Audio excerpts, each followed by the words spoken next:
Hey, welcome to Half the Battle, and welcome to another edition of G.I. Joe, a real European hero.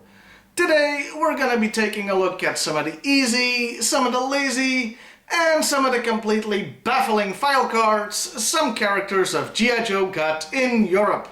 First up is the lowly Cobra Trooper, simply called Cobra in America. Well, for some reason, the American file card actually has his codename simply be The Enemy. Talk about lazy.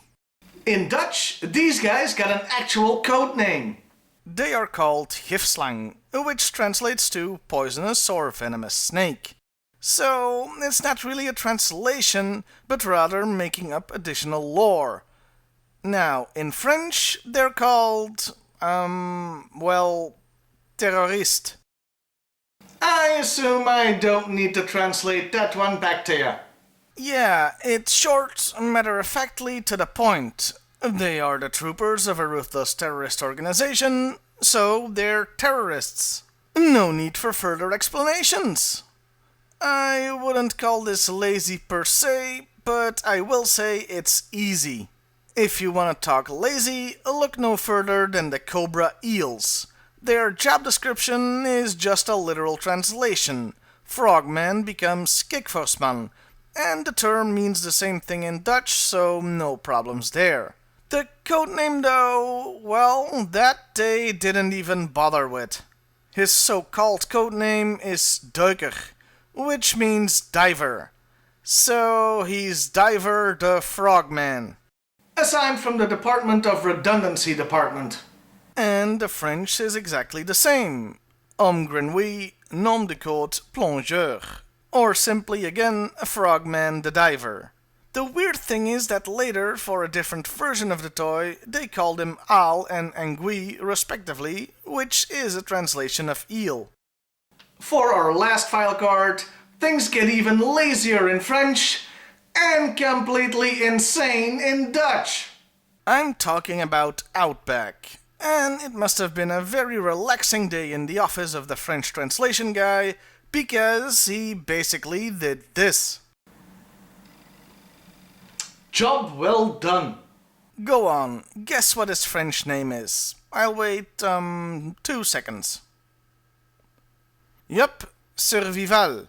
Once again, no translation necessary. They looked at the shirt he was wearing and went, cool, time to break for lunch. Good thing they didn't do that for more figures, or, well, most of the bad guys would simply be known as Cobra. Now, for his Dutch name, oh boy. He's called Achterdeur, which means back door, as in the back door of a house. There's no other meaning or slang for that word, it only means a back door. Something got seriously lost in translation here. Whoever translated this didn't know what the word Outback meant, and I can only guess to the leaps, nay, somersaults in logic here. Outback. Out-back. To go out through the back? So, a back door? Yeah, let's go with that. The mind. It boggles. Now, to be fair, there isn't a word in Dutch that's a direct translation of Outback. And at least one online English to Dutch dictionary doesn't even have a definition of the term. So, back in the 80s, it's possible whatever baby's first dictionary they were using didn't define it either, and, well, you couldn't just Google that stuff back then. But still, I would have, asked around as to what it meant. If I was coming up with the Dutch version of Outback, I might go the lazy route and call him Survival. Or I'd call him Wilderness, meaning wilderness in English, since that keeps the spirit of the original name. I'd never come up with the word back door, though, no matter what Rube Goldberg-esque logic I used. Yeah, this is pretty much the weirdest foreign file card out there. It's still not the stupidest, but that's a tale for another day. Well, see you next time, everybody. And hey, why not like, share, and subscribe if that's your thing? No rules, just right. So bold, so nice. And I'm so ready for that Outback steak tonight. Outback Steakhouse. that's what it's all about.